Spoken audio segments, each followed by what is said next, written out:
So, Pepper, tell me, who are you? What are you doing on YouTube? What's happening? Oh, I'm just a casual gamer. Well, maybe not so casual, but I just try to make fun content out of some of the games that I like to play, and do a little bit of cinematic work as well.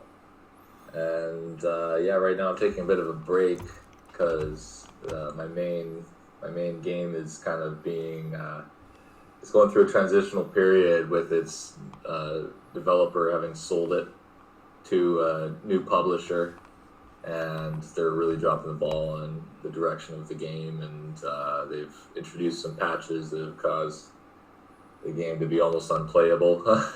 Oh so dear, that's not good. um, yeah, so we're I'm just kind of taking a break in a transitional period right now.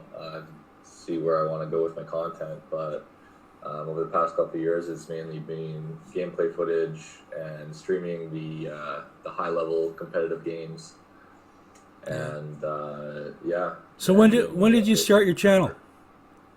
it was a couple of years ago. I don't know exactly when. It Oh, you was uploaded content at that time, or?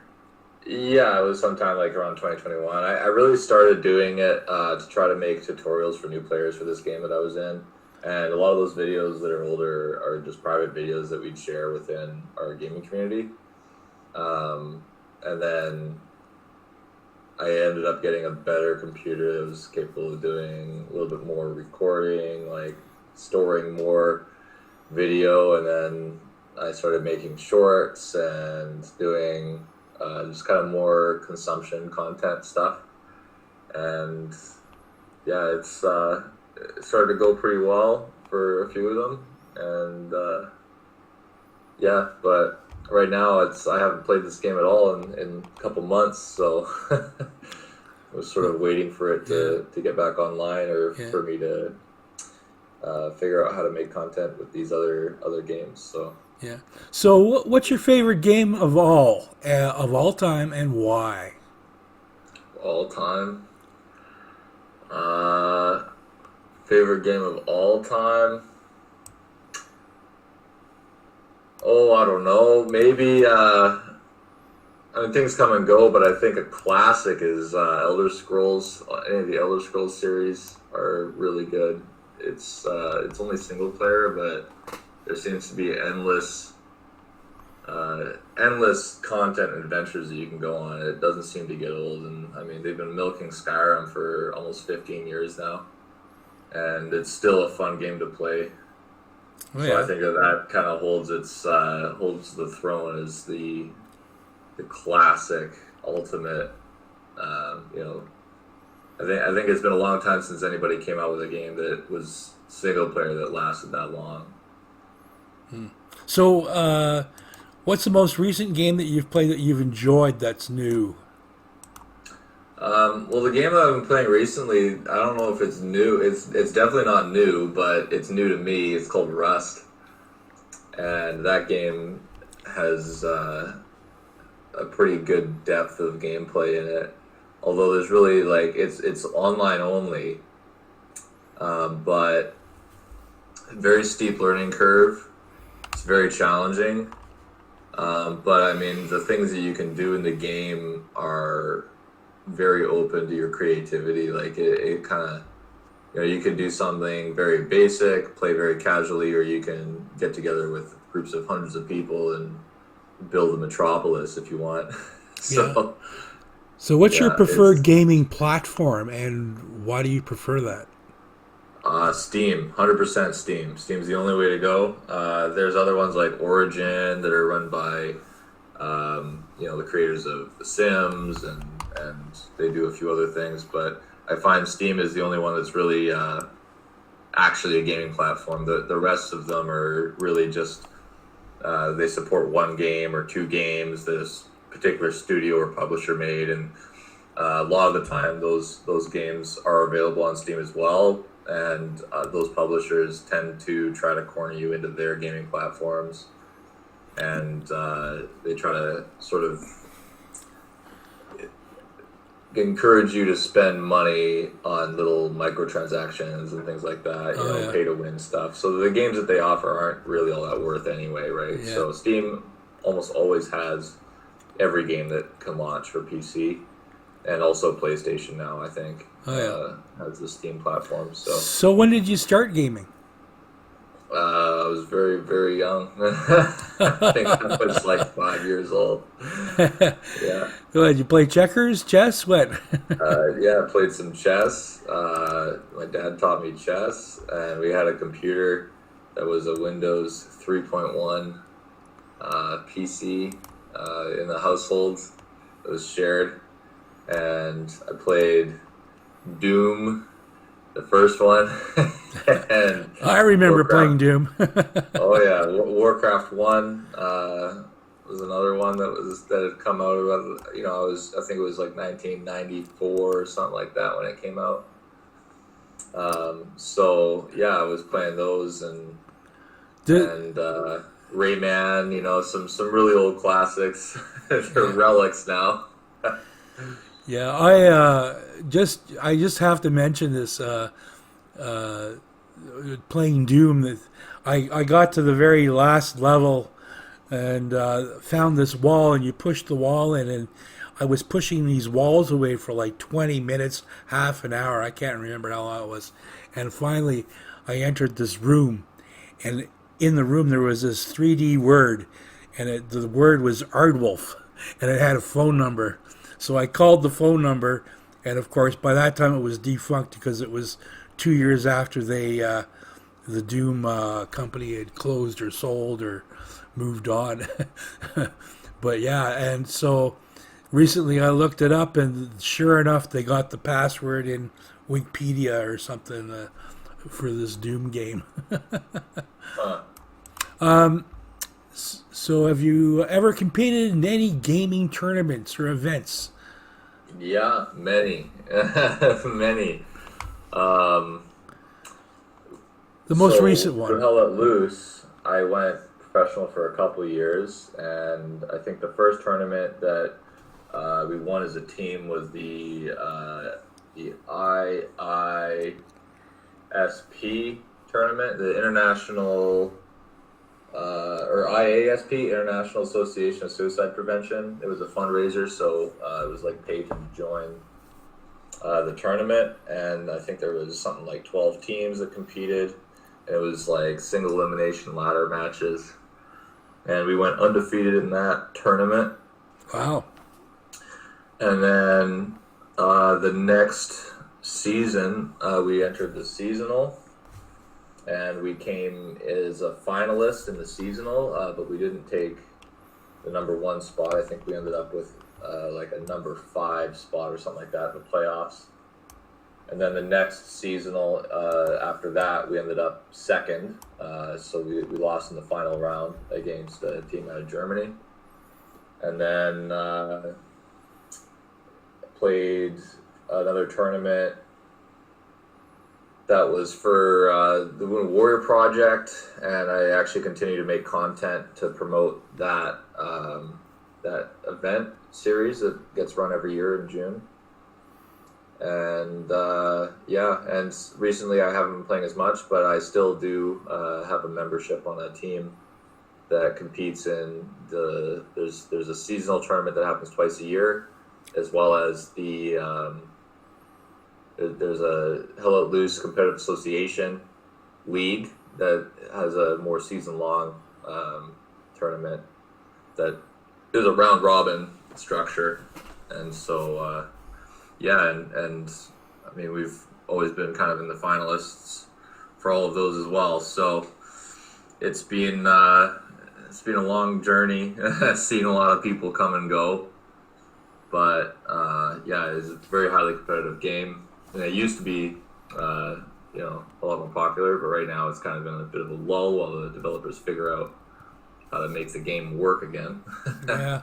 I find it interesting that there was a fundraiser for a suicide prevention. Is that what you said? Yeah.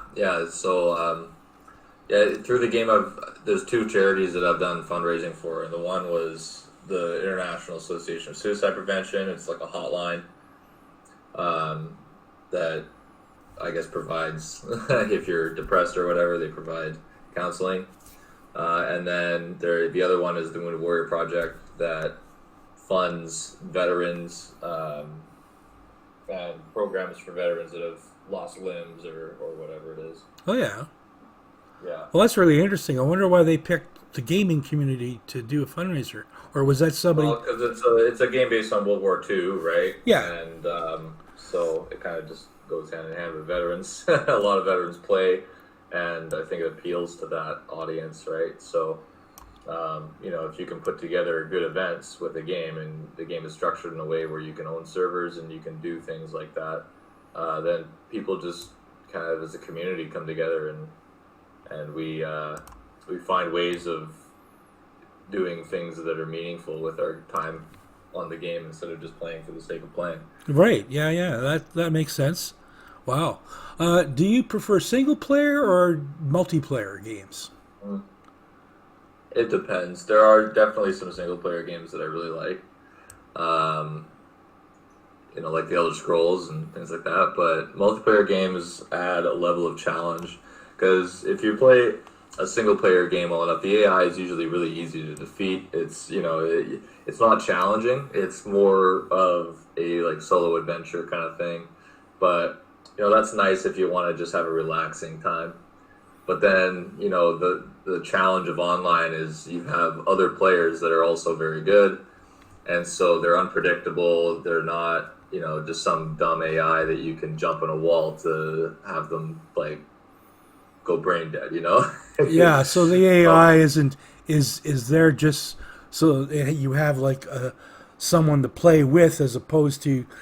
Okay. Yeah. I mean, and yeah, the whole thing about multiplayer games is some people are on your team and some people aren't, and it gives you a more challenging enemy and also some teammates that you can coordinate with, and I find that satisfying when everything comes together as a team.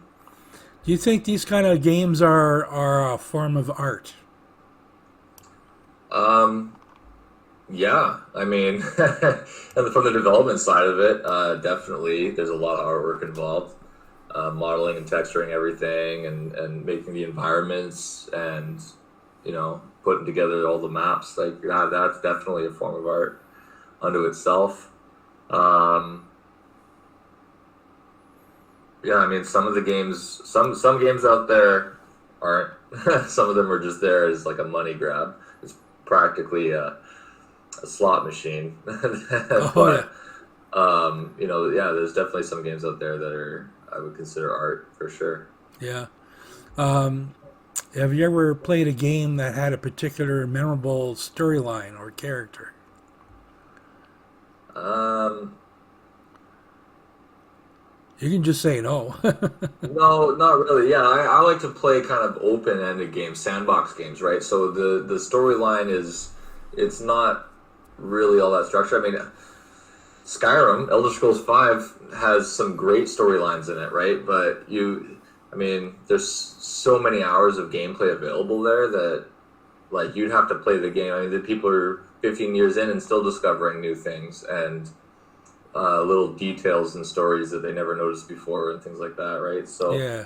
I think that some of the more in-depth single-player games are really good, and they actually have that developer has another game coming out very soon called Starfield, and so it's going to be based in outer space with space exploration, and I'm sure that every player has their own story that they unfold, right? Right. So, where do you think gaming is going in the future? I mean, I don't want to call my shot be wrong, but I think that VR and with the Chat GPT that's available now, single player games are going to feel more like multiplayer games because they're going to be able to train the AI based on interacting with actual players. And I mean, they're already doing this. If you take an old game like RuneScape, there are people now that are running Chat GPT bots in RuneScape, and players can't tell that they're interacting with a bot because they've trained the bots to be able to interact in the multiplayer environment, and they don't get thrown off by new players coming into a conversation or leaving a conversation, and they can play the game just like a player would. And so I've seen some videos where they've integrated the chat GPT into like 3D games that are a little bit more modern, and especially in Really? like VR. And like these things understand how to make eye contact with you. They understand where they are, what they're doing, and you can ask them open-ended questions, and they can answer them like a person would. So I think that the future of gaming is going to be making more in-depth worlds for the single-player experience, or adding these chat GPTs into a multiplayer experience so that the NPC factor immerses perfectly with the players and they don't stand out as like these stupid assets that don't move, you know? Right. Yeah. So, do you think that the different, like the types of games, like, do you think war games will be more popular, or murder mysteries, or puzzle games, or what? That's really difficult to predict because it all is directed by the trends of the players. So when a lot of players buy a certain type of game, developers start making that type of game. It's not really it's not really directed by what the technology is capable of. It's directed by what people are willing to spend money on, right? So right now the big wave is like survival games, things like Fortnite, Rust, Conan Exiles. There's tons of Minecraft. Like, there's tons and tons of these games now coming out that are survival type games. Oh yeah, And right now, that's sort of the peak of all the player base. But there's also a lot of dungeon crawling games and isometric games like Diablo 4 just came out, and that's getting popular. New World and like all these. There was a big wave of isometric games too. So yeah, I mean, I can see both of them blowing up, or maybe FPS will make a comeback. I mean, FPS, they still make those games, but they're not anywhere near as popular as some of the sandbox, big world, open world survival game stuff is. Player counts just aren't there, you know. I remember the old hex games were popular a long Yeah. time ago, but when computers came out, of course, that changed the whole gaming scene altogether. And I still play chess, but so what advice would you give to someone who's just starting out and really getting into gaming? Like PC gaming or just gaming in general? Either or both. Um, Play something you enjoy. If you're not having a good time, don't play it. Yeah, I There's a guess. lot of people that get sucked into games and they hate it so much and they just end up having a bad time the whole time they play it. And, I've seen that happen where people just waste their lives and their time trying to find enjoyment in a game that they just don't enjoy. And Oh so, yeah. so don't do that. Um, and also, don't get sucked into these games that ask you for small amounts of money, even for things that like 10-cent unlocks, things like that, skins, things like that. Like, don't get sucked into that because it will ruin game development, right? Like, it used to be that if you wanted new skins, you could download them for free. You can make them yourself, and now the developers are locking that out. And now, if you can make the skins, but then they have to be voted by thousands of people, and then it gets put on the store, and then everybody's got to pay $1 to get it, and it's just a new way of sucking money out of people, and it's ruining gaming. Like, if you don't buy into that, then the mods and the skins and things like that will remain to be free, and that's why Skyrim is so successful for going on 16 years, is because the modding community kept it alive and kept it fresh, and they give you the tools to make new stories, new characters, new armors, and weapons to find, and They put them in the game, and they're all free for players to experiment with. And if they were doing that under microtransactions, the developer would make billions, but the player enjoyment would be limited to your pocketbook. So don't buy into that, because ultimately you're not going to be able to play any games past like level 1 unless you pay more. And I mean, the titles are already $60. It's just not worth it. And there is better ways of doing it. So if you're new into gaming, don't get convinced that you have to do the microtransactions. That game is not for you, and I'm sure that there's a game that's out there exactly like the one you're playing that has everything for free. It's just not as popular because they don't spend the money on the advertising, because they're not making money off microtransactions. So Right. go look for the game that they base the game on, Right. and play that one instead. So aside from computer gaming, do you ever play board games or card games with friends, and family and that kind of thing?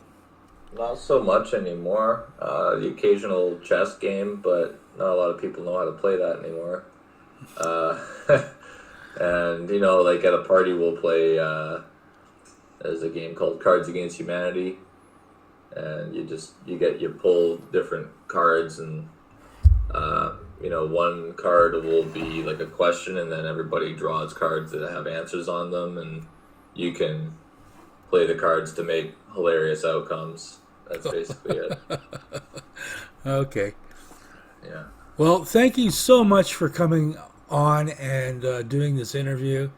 It's been fun. Any last words about gaming? Free Hong Kong. What's that? Free Hong Kong. Free Hong Kong. Yeah, it's sort of a meme in the gaming community. There's a bunch of pro gamers in China, and China being CCP, right?